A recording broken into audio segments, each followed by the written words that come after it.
Welcome, Future Shapers! You've just tuned in to the nexus of inspiring leaders who share their successes and their failures. Insights that will motivate, educate, and illuminate your path to a very bright future. Welcome to Shaping the Future podcast. Here's your host, Greg Kell. Hello, Future Shapers. This is Greg with Shaping the Future podcast, and today we're going to meet Lucas Manning, the owner of Fox Dance Studio in Redlands, California, offering a personalized instruction experience for dance. Lucas, tell us about yourself. Hi, Greg. I'm glad to be here. My name's Lucas Manning. As he mentioned, I'm the owner of Fox Dance Studio in Redlands. I actually began my dance training when I was just 15 years old. And by the time I was 18, I had moved away and I was dancing professionally all over the country and soon to be the world. After spending about 6 years of dancing professionally, I came back, went to school. As soon as I finished up my bachelor's degree in philosophy and math, I actually decided to go and run a studio of my own. And that's where we are today. Excellent. Fox Dance Studio is an established location here in Redlands, California, and I understand that you as a leader have a passion for dance. What are you most passionate about today, Lucas? I would say it even extends beyond dance, Greg. I'm passionate about creation and the creative process. And so for me, dance is a great way that exemplifies this creative process. But I'd really look to all community leaders, and when I'm looking forward into shaping our future, I'm thinking about how can we find these people who are looking to create and shape a world, a business setting that we can all be proud of. Excellent. As the owner of the business, sometimes I would imagine that you've had some peaks and the occasional valleys. Sometimes we get a curveball thrown at us. Tell us about your worst experience as the leader of Fox Dance Studio. Absolutely. When I first started to run this business, we hit, as many businesses do, our first sort of financial test, if you will. And I had to go through a period of time when I had to decide I wasn't going to pay myself to keep the business running. And during this time, I'm somewhat sad to say now, but it was a good lesson that I believe I played the blame game at first, like I think a lot of young leaders do. I couldn't understand what was happening. And why the business wasn't working as well as it should have. And during that time, I tended to blame my employees, blame the system, blame, previous owners, what have you. And, during this time, I think I was the most ineffective as a leader because I wasn't taking any sort of personal accountability myself. And I wasn't looking deeply enough at the problem. Rather than looking at, were the mechanisms of my business properly in place to ensure success, I was spending my time looking poorly at the people I was working with, which for me was probably my worst experience and certainly my most ineffective experience as a leader. So it sounds like you had some financial and some operational challenges. You dug deep to try to uncover some specific lessons that you can learn. You've catalyzed that, and ultimately you have some ideas. How did this experience help you become the success that you are today? First off, do not blame people for when you have your personal stuff going wrong. Really where I had to start is I had to look at my employees and ask myself, are these people that I trust? And once I came upon the answer being yes, I had to ask myself, well, if you trust these people, why aren't they doing as well as they could be doing? When I started looking at the business more in terms of motivating my own employees, this in turn shaped the operations of my company and allowed us to begin progressing forward in a way that we've continued to do ever since. And so the big lesson that I got at the end of the day was really, look towards yourself, look deeper into the problem, try not to play the blame game. It very rarely has any sort of positive outcome. Some value bombs dropped by Lucas Manning. Outstanding. Now, since you're looking forward, When we look forward into the next year, 2018, Lucas, what is your most important goal for 2018? Oh, we are so excited about 2018, Greg. When we're looking forward, we have two main goals that we're looking at right now. One is to continue to grow these programs that we've begun. This has been extending out to working with kids and with teenagers. I can't tell you how wonderful it's been to watch kids and teenagers start to embrace ballroom dancing in particular. And then beyond that, we are really looking to continue to push our employees forward. We tend to talk about the mirror effect a lot in my business. How my employees are acting is very reminiscent of how my clients feel. If I have a happy employee, I end up having happy clients in turn.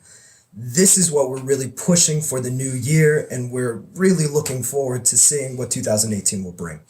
Happy employees are not that easy. Last time I checked, they don't grow on a vine. They do not.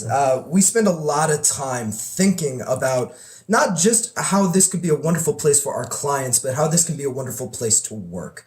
How our business is going to be different.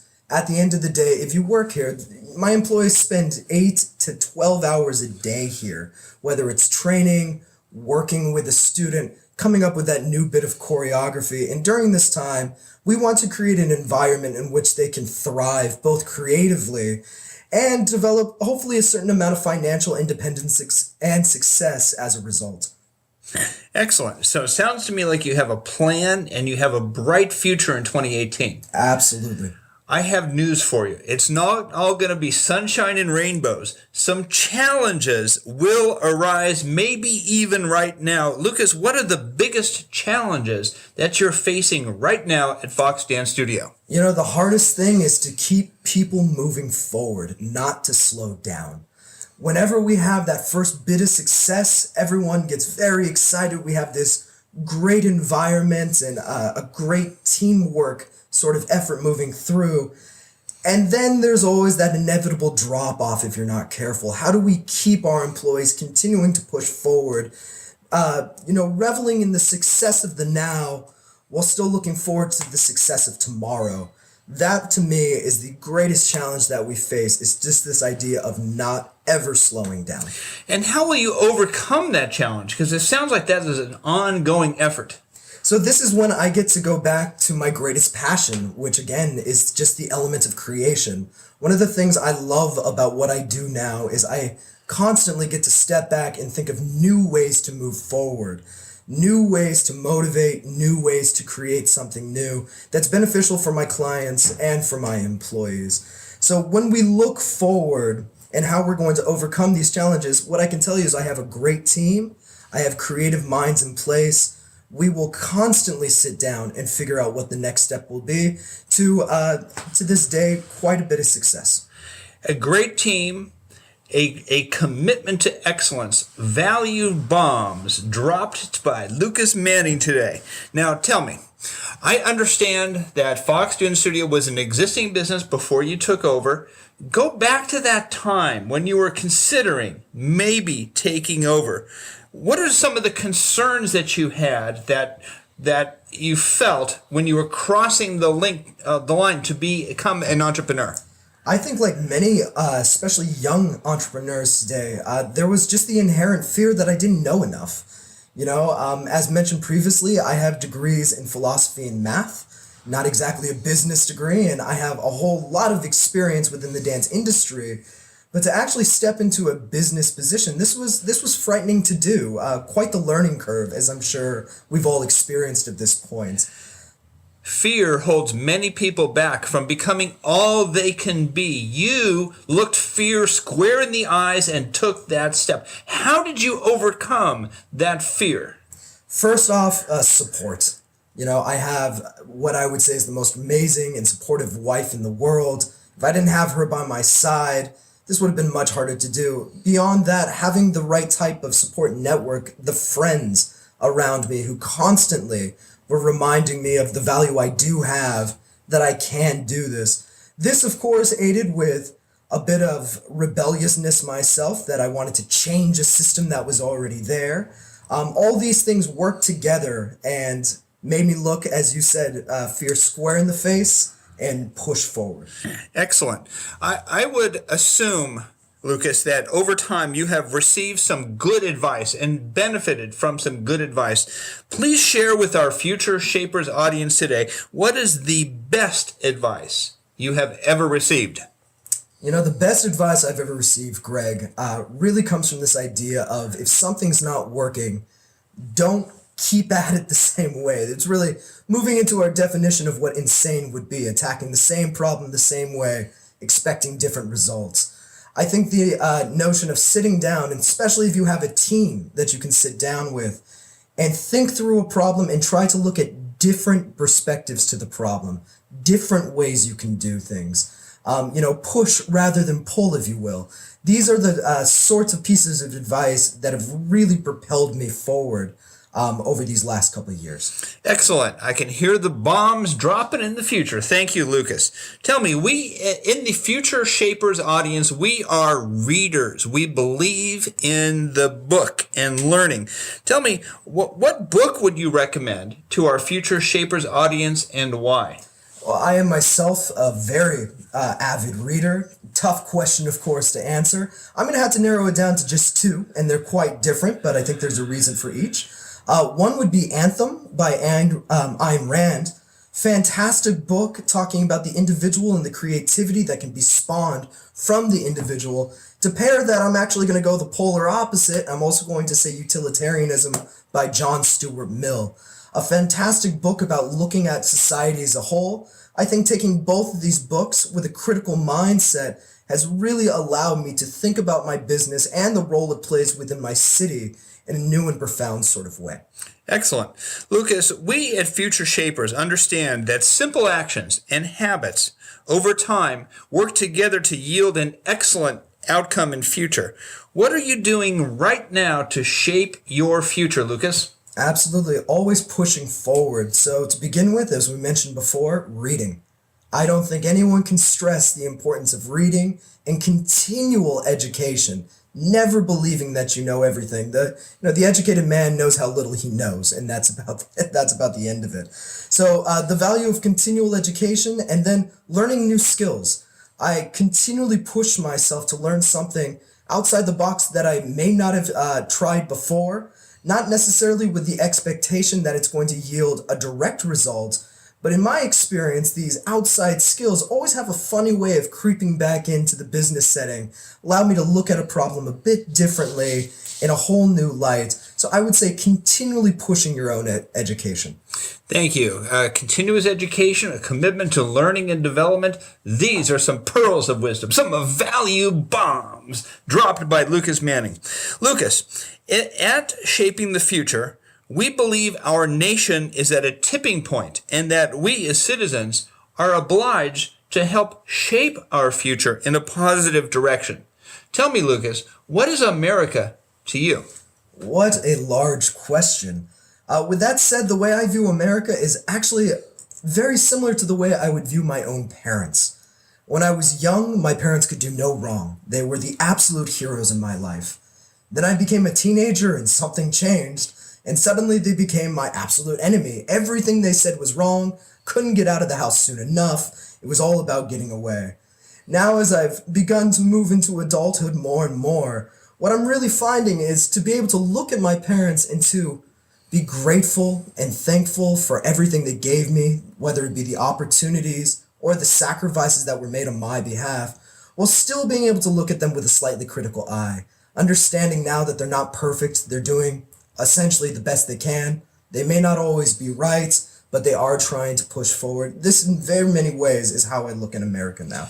They are your parents. That will never change. Yes. Our America is your country. That is likely to never change. Some of them are a little imperfect sometimes. Right now, our nation is confronting a long-standing blemish where powerful men are degrading women. This is no longer acceptable. At Shaping the Future, we understand Americans must aspire to become our best. Women must feel safe and respected in the business, from the public square to the workplace and beyond. We at the Future Shapers Nation stand for gender equity. Lucas, what thoughts do you have?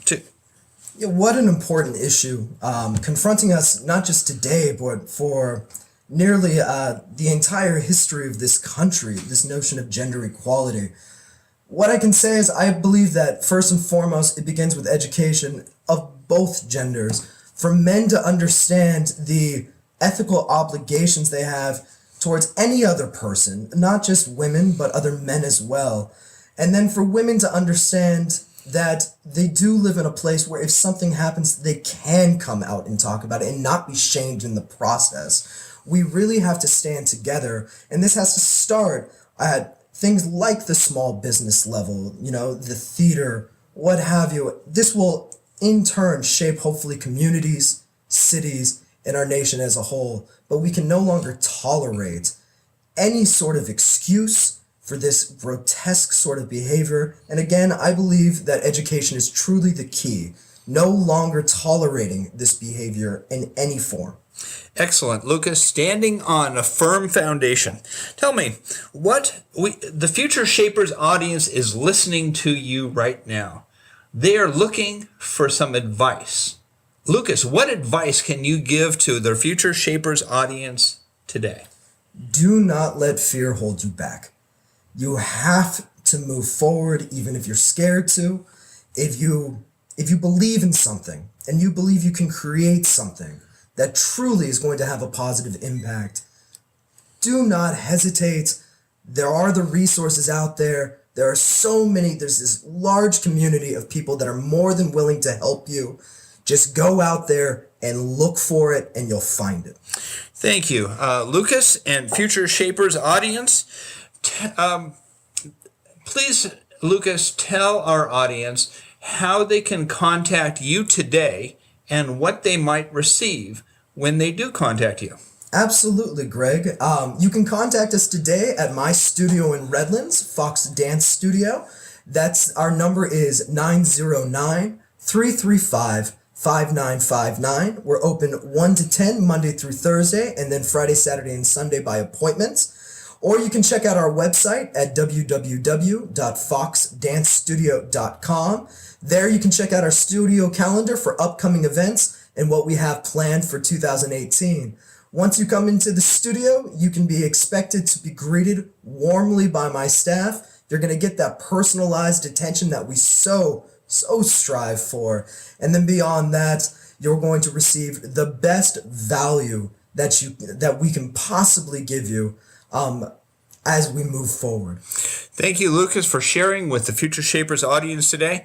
And to all you Future Shapers out there, we've heard today the importance of overcoming fear, continuous reading, and self-improvement to become the best that we can aspire to be. Thank you, Future Shapers. This is Greg, signing off. Thank you for joining this episode of Shaping the Future podcast.